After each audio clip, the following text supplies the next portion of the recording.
So this is question number 5. I have the journal entries here that were on the previous page. Yep, right there. Copied them over so that we can see them. And we're going to do the consolidated worksheet on the date of acquisition. Just a fun fact, remember this for the test. You're never going to have the amortization expense or the subs net income or loss or the subs dividends when you do date of acquisition. That hasn't happened yet because we've only owned them for 1 day, so we don't consider any of those things until the year end. So cash, we started out, you can see on that first page of your handout, the previous balances. Cash was 100, but we got rid of this 25 right over here, so we're left with 75. Then investment in S, we have 420 right here, so we're going to put 420. And the investment in S for the sub, they don't invest in themselves, so it's 0. And then goodwill, we're going to start with 0 on both of them because we don't have goodwill yet. We're going to add that in the differential. So total assets, let's sum them all up. And we get 1345. And for this one, we get 380. Now common stock, that started at 100, but we had to add this 10. So we go 100 plus 10 is 110. APIC started at 300, we add the 410, and we take off the 15 from those journal entries, and are left with 695.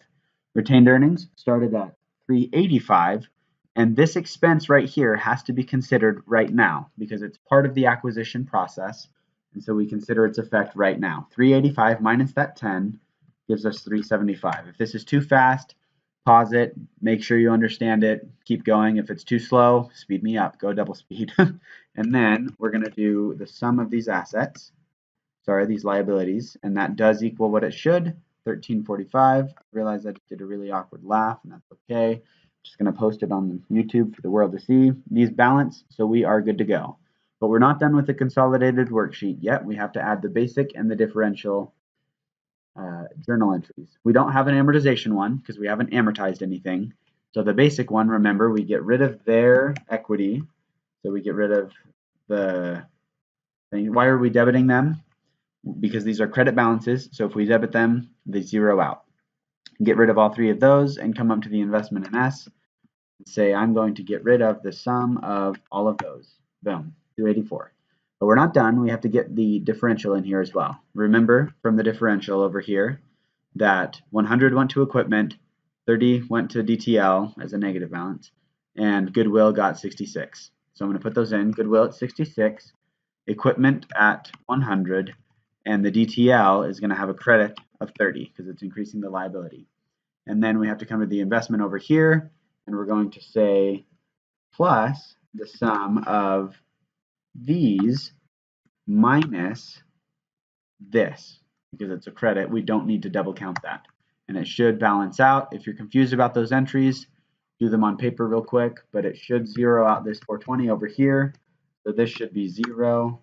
And then let's just go ahead and sum across sum of all of these things. Oh, actually, it would be smarter for assets to do the sum of all of those minus those. And then let's drag all of this down to see if it worked. Kaboom. I think that's right. Yep, those are all the right numbers. Total assets equal the sum of all of those.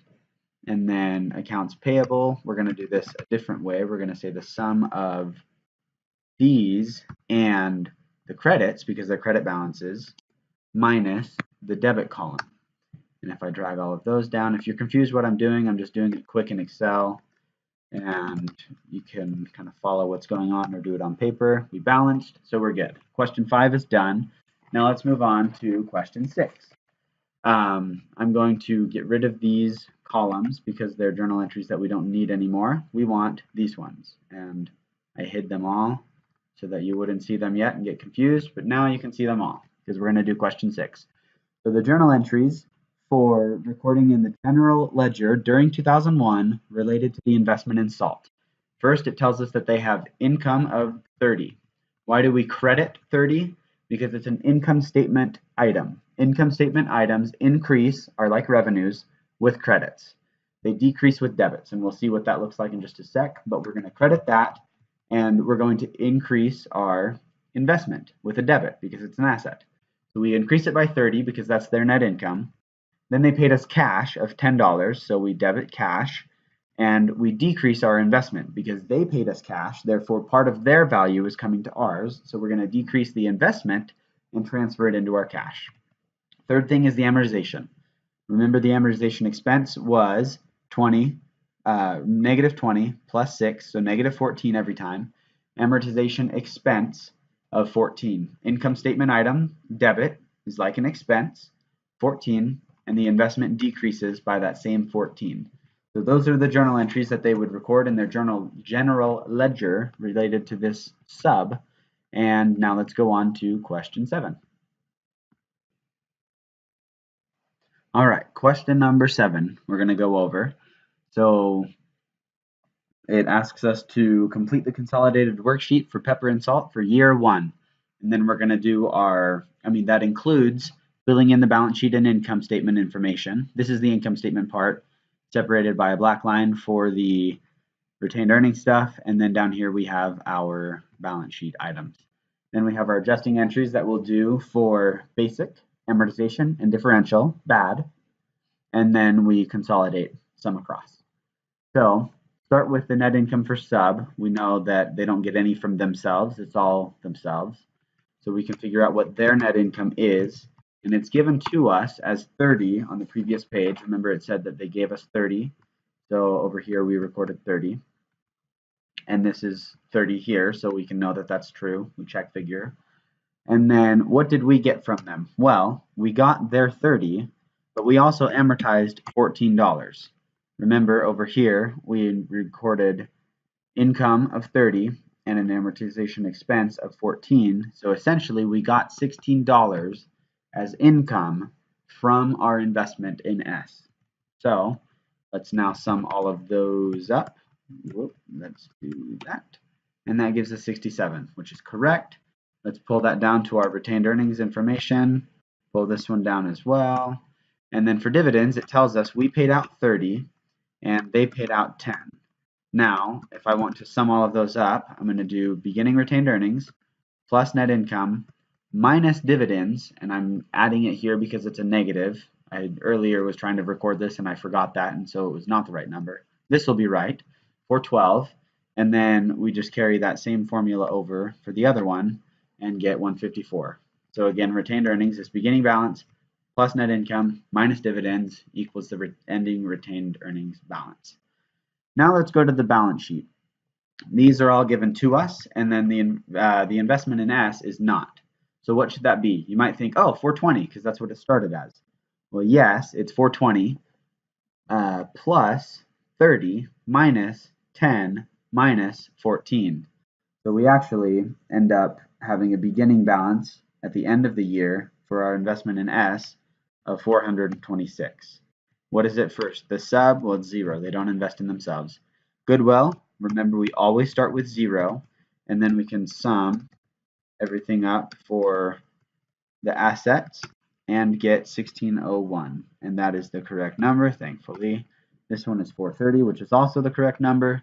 Now let's go down to the liabilities. All of these are given to us, which is nice, and you could solve for a few of them, but they wanted to save us some time. I think I added actually a few more that we need to solve for, which is so nice of me because now you can get practice.